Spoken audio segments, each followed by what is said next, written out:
Let's give a big welcome to the voice of the Packers play-by-play announcer, Wayne Laravee, is with us today. Thanks for coming, Wayne. Oh, good to be with you.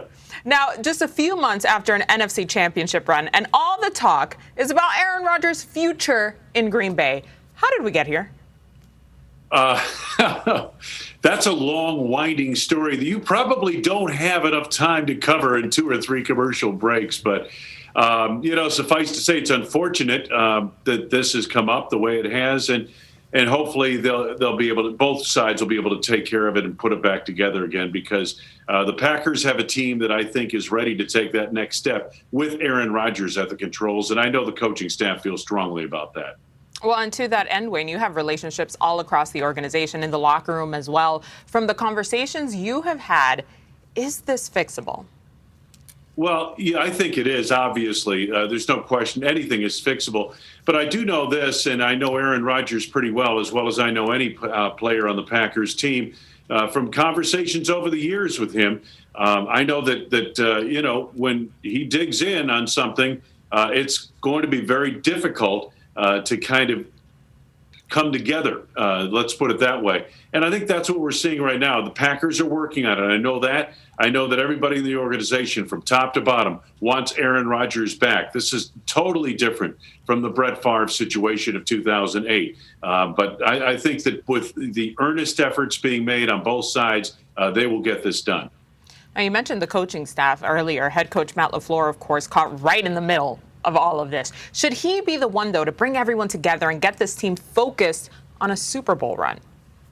Well, what we don't know is maybe that's already happened. I don't know. I know that both Brian Gutekunst, the general manager, the president and CEO of the team, Mark Murphy, and I know that Matt LaFleur have all gone out to California to visit with Aaron Rodgers to try to see if they can take care of the issues at hand here in this situation. And again, Aaron has said nothing to the media directly about this, and the team has not spoken about it to expound any more than what Mark Murphy said a couple of weeks ago in a statement on the team's website that, hey, we're working through some issues with Aaron Rodgers, and that's essentially where it was left. So we really don't have a lot to go on here. We have a lot of hearsay. We have a lot of reporting to go on, but all of it is alleged.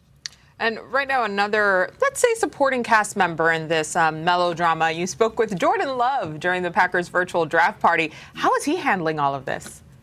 Yeah, and I feel for that young man because, he's kind of caught in the middle from the standpoint of not only that he didn't ask to be drafted by the Packers with Aaron Rodgers having 4 years to go on his contract. He did not ask for that at all.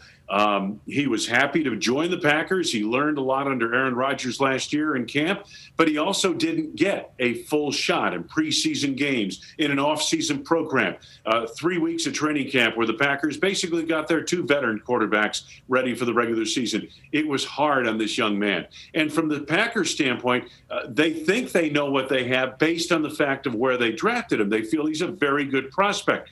But is he a prospect ready to play today? That they don't know, and they hope they don't have to find out right now.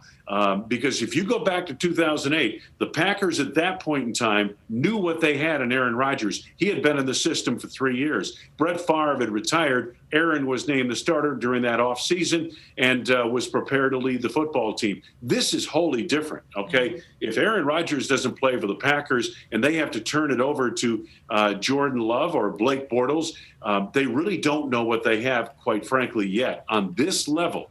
With this quarterback, they think they have in Jordan Love a good prospect, but good prospect and excellent player, good player on the NFL level, that's 2 different things. And the Packers, unfortunately, don't know what they have in that regard based on the circumstances. Yeah, prospect and QB1 are 2 very different roles there. But Wayne, of course, you are a consummate professional. You've been doing this for a while, so I know that you are prepared for anything. Have you come up with any good phraseology as you possibly get ready to make some Jordan Love calls in week 1?